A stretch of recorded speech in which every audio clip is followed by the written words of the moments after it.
ఇంకొకటి, నేను 6:30కి అక్కడికి విన్నా, స్పష్టంగా వినండి అన్న. నాకు 6:26కి ఫోన్ వచ్చింది, 6:30కి నేను అక్కడికి రీచ్ అయినా. నేను రీచ్ అయిన వెంటనే బాడీ చూసి బయటకు వచ్చిన I was continuously making phone calls.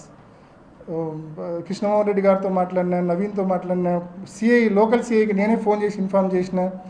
నేను పోవడం కంటే ముందే కృష్ణారెడ్డి అక్కడ లెటర్ చూడడము, ఆ లెటర్ ఉండే విషయం మరి నర్రెడ్డి రాజశేఖర రెడ్డి గారికి చెప్పడము, రాజశేఖర రెడ్డి గారు ఆ లెటర్లో ఉన్న అంశాలన్నీ కూడా వినడము, అవి దాచిపెట్టమని చెప్పడము, ఆ విషయం పోలీసులు అంటే ఆ లెటర్ ద్వారా స్పష్టంగా అది మర్డర్ అని అర్థమైంది వాళ్ళకు.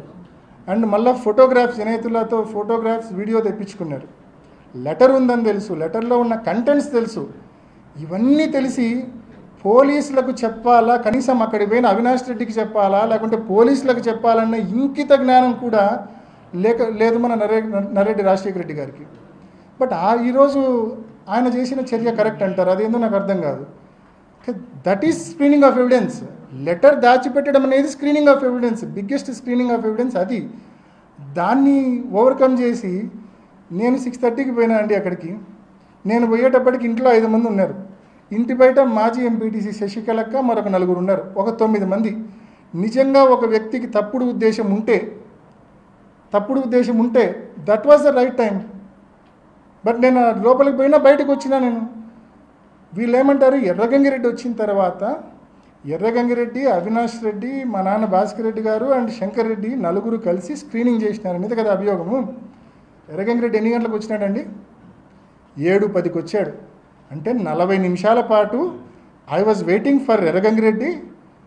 ఆయన వచ్చిన తర్వాత ఆయనతో కలిసి స్క్రీనింగ్ చేయాలని చెప్పి నేను వెయిట్ చేస్తానన్నా. అంటే వినడానికి సెన్సిబుల్గా ఉందా అని చెప్పి నేను అడుగుతా ఉన్నా. అంటే 9 ఇంట్లో 5 మంది, ఇంటి బయట 4, 9 మంది ఉన్నప్పుడు ఎవడైనా బుద్ధుండేవాడు నిజంగా తప్పుడు ఉద్దేశాలుంటే స్క్రీనింగ్ చేస్తాడు. కానీ ఆ 40 నిమిషాల్లో 100 మంది ఇల్లు చుట్టుముట్టినప్పుడు ఎవడైనా బుద్ధుండేవాడు ఆ పని చేస్తాడా? మరి ఇంత ఇల్లాజికంగా, ఇంత ఇన్సెన్సిబుల్గా ఏ రకంగా నిందలు మోపుతున్నారు, ఏ రకంగా అలిగేషన్స్ చేస్తున్నారు అనేది నేను ప్రశ్నిస్తూ ఉన్నా. అండ్ యాడెడ్ టు దట్, ఎర్రగంగిరెడ్డికి ఎవరు ఫోన్ చేసినారండి? అవినాష్ రెడ్డి ఫోన్ చేసినాడా? భాస్కర్ రెడ్డి గారు ఫోన్ చేసినారా? శంకర్ రెడ్డి ఫోన్ చేసినాడా? ఎవరు ఫోన్ చేసింది ఎర్రగంగిరెడ్డికి? 6:58కి ఎర్రగంగిరెడ్డికి ఫోన్ చేసింది again it is Narreddy Shivprakash Reddy. నాకు 6:26కి ఫోన్ చేసిన శివప్రకాష్ రెడ్డి ఎర్రగంగిరెడ్డికి 6:58కి ఫోన్ చేశాడు. ఆయన 7:10కి అక్కడికి రీచ్ అయ్యాడు. దీన్ని ఏ రకంగా చిత్రీకరిస్తూ ఉన్నారు మీరు చూడండి. అంటే వాళ్ళు ఫోన్ చేస్తే అతను వచ్చాడు, ఇదేదో 40 నిమిషాల తర్వాత, మేము పోయి 40 నిమిషాల తర్వాత, ఇన్ని 100 మంది వచ్చిన తర్వాత. సో ఏ రకంగా నిందలు వేస్తూ ఉన్నారనేది ఒక్కసారి గమనించమని చెప్పి మిమ్మల్ని అందరినీ కూడా కోరుతూ ఉన్నాం. ముఖ్యంగా ఆ 4 వ్యక్తులు A1 to A4 ఎవరికి దగ్గర మనుషులు అంటే ఒక్కసారి మీరు ఆలోచించండి, గమనించండి. ఎవరికి దగ్గర వ్యక్తులు? వివేకం పెదనాన్న కుటుంబానికి అత్యంత ఆప్తులు. ఈ జిల్లాలో రాజకీయాలు తెలిసిన ప్రతి ఒక్కరికి వివేకానంద రెడ్డి పెదనాన్నకు ఎర్రగంగిరెడ్డి ఎంత ఆప్తుడో, ఎంత దగ్గరవాడో ప్రతి ఒక్కరికి తెలుసు. నేను చెప్పాల్సిన పనిలా, మీ అందరికీ తెలుసు. అండ్ తర్వాత ఈ సునీల్ యాదవ్ అండ్ ఉమాశంకర్ అండ్ దస్తగిరి, ఈ 4 ఆయన చనిపోకముందు 2 సంవత్సరాలు ఆయనతో కలిసి బెంగళూరుకు, చెన్నైకి ప్రయాణం చేసేవాళ్ళని, ఆయనతో పాటు కలిసి భోజనం కూడా చేసేవాళ్ళని, డైనింగ్ టేబుల్ మీద అంత చనువు ఆయనతో ఉందని చెప్పి నేను చెప్పేది కాదన్నా, ఇది స్వయంగా వాళ్ళ ఇంట్లో పనిచేసే సర్వెంట్ ఇచ్చిన వాంగ్మూలం. పండింటి రాజశేఖర్ ఎవరినైతే ఆ రోజు రాత్రి సౌభాగ్యమ్మ గారు నువ్వు ఇంట్లో ఉండొద్దు కాణిపాకం పో అని చెప్పి చెప్తారో అదే పండింటి Rajasekhar. Who sanctioned you leave అంటే సౌభాగ్యమ్మ శాంక్షన్డ్ మీ లీవ్ అంటాడు. Did any person insist you to go on leave అంటే I was told 2 or 3 times to go to Kanipakam by Sowbhagyamma and Narreddy Rajasekhara Reddy అని చెప్తాడు. అండ్ ఇతనే చెప్తాడు, ఇది వాంగ్మూలం అండి, నేను తయారు చేసింది కాదు, సిబిఐ వాళ్ళు ఛార్జ్ షీట్తో పాటు రికార్డ్ చేసిన వాంగ్మూలం ఇది.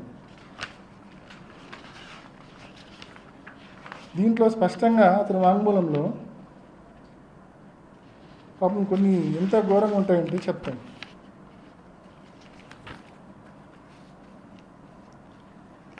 దీంట్లో స్పష్టంగా అప్పుడప్పుడు ఆయనతో కలిసి భోంచేసేవాళ్ళని చెప్పి Sunil Yadav and Uma Shankar Reddy came to meet Vivekananda sir at his residence every 2 or 3 days. On 2 occasions, I also saw Sunil Yadav and Uma Shankar Reddy and Gangi Reddy take breakfast with sir. ఇంట్లో పనిచేసే servant ఇచ్చిన వాంగ్మూలమే పండింటి రాజశేఖర్. ఇంకా చెప్తాడు చాలా ఇతను. ఇంకా కొన్ని పర్సనల్స్లోకి నేను పోదలుచుకోలేదు, ఎందుకంటే అవి పోవడం కరెక్ట్ కూడా కాదు కాబట్టి. బట్ ఒకటైతే చెప్పాలనుకున్నా దీంట్లో నుంచి, ఇంకా డ్రైవర్ ప్రసాద్ది కూడా వాంగ్మూలం ఉంది, మీకు అందరికీ ఇస్తున్నా కాబట్టి మీరు కూడా చదవండి. చివరి 2 సంవత్సరాలు వివేకానంద రెడ్డి గారు ఎంత దుర్భరమైన జీవితం, పాపం ఎంత ఇబ్బంది పడ్డాడు ఆయన అని చెప్పి స్పష్టంగా వీళ్ళ వాంగ్మూలాలు చదివితే మీకు అర్థమవుతుంది. అసలు he was desperately waiting for some big money. పెద్ద ఎత్తున డబ్బు వచ్చే పరిస్థితికి వచ్చే దానికోసం వెయిట్ చేస్తూ ఉన్నాడని చెప్పి దీంట్లో ఉంది. Sirs anxiety and eagerness to receive money kept on increasing and I heard him talk desperately about money. He is consuming excessive alcohol and cigarettes and also lies down on the stairs. Sometimes I carried Vivekananda sir inside his house. ఎక్సెస్గా మందు ఎక్కువ తాగి ఇంటి బయట steps మీద ఆయన పడిపోతే తాను ఎత్తుకొని పోయి బెడ్రూమ్లో పండబెట్టేవాడిని అని చెప్పి స్వయంగా ఇంట్లో పనిచేసే సర్వెంట్ చెప్తా ఉన్నాడు. అంటే మీ తండ్రిని చివరి రోజుల్లో నిరాదరణకు గురి చేసి, ఎందుకు నిరాదరణకు గురి చేశారు? ఎందుకు ఈ రకంగా ఆదరణ లేకుండా నిరాదరణకు గురి చేశారు? కేవలం వివేకానంద రెడ్డి సార్ ఆ డబ్బు డైమండ్స్ రూపంలోనో బెంగళూరు స్థలం రూపంలోనో ఆ డబ్బు వస్తే ఆ డబ్బులో సింహభాగము వీళ్ళకు సెకండ్ ఫ్యామిలీకి, షమీం గారికి, వాళ్ళ పిల్లాడికి ఇవ్వాలని చెప్పి ఆయన భావించాడు కాబట్టి పూర్తిగా వదిలేశారు. ఆయన చెక్ పవర్ రద్దు చేశారు. ఆయన ఏ ఆస్తి అమ్మే పరిస్థితి లేదు, వ్యాపారాల నుంచి డబ్బు డ్రా చేసే పరిస్థితి లేదు. ఏ ఆస్తి అమ్మాలన్నా కూడా వీళ్ళ నాలెడ్జ్లో లేకుండా అమ్మలేడు. Joint check power, joint registration చేయాలి. సో ఈ మాదిరి ఆయన్ను పూర్తిగా బిగించాడు. ఆయనకి ఈ రకంగా ఏదైనా స్థలంలోనో డైమండ్లోనో ఆదాయం వస్తే తప్ప ఈ సెకండ్ ఫ్యామిలీకి హెల్ప్ చేయలేని పరిస్థితి. ఇటువంటి దుర్భర పరిస్థితుల్లోకి ఆయన నెట్టివేసింది మీరు కాదా అని నేను అడుగుతా ఉన్నా. సొంతక్కను స్పష్టంగా నరెడ్డి రాజశేఖర్ గారిని అడుగుతా ఉన్నా. మరి ఈ రకంగా ఆయన డెస్పరేషన్లోకి గురి చేసి ఎక్కువ ఎక్సెసివ్ ఆల్కహాల్ కన్జ్యూమ్ చేసి సిగరెట్లు తాగి స్టైర్స్ మీద బయట పడిపోయే పరిస్థితి, ఇంట్లో పనిచేసే వాళ్ళు ఎత్తుకొని పోయి బెడ్రూమ్లో పండబెట్టే పరిస్థితికి మీరు తీసుకొచ్చారంటే, మీ ఓన్ వాంగ్మూలాల్లో కనిపిస్తూ ఉన్నాయంటే, ఏ రకంగా మీ తండ్రిని చివరి రోజుల్లో సంవత్సరాల్లో మీరు ఏ రకంగా 2-3 సంవత్సరాల్లో మీరు ఏ రకంగా నెగ్లెక్ట్ చేశారనేది ఇంతకంటే స్పష్టంగా ఇంకా ఏ రకంగా మనం చెప్పగలమనేది ఒకసారి ఆలోచన చేయమని కోరుతా ఉన్నాం. సో ఇటువంటి విచారణ, ఇటువంటి లోపభూయిష్టమైన విచారణ అడ్డం పెట్టుకొని సంవత్సరం రోజులుగా మా నాన్న లోపలేసినారు. సబ్స్క్రైబ్ చేయండి. Please do subscribe to. Please like, share and subscribe to top Telugu TV. Top Telugu TV.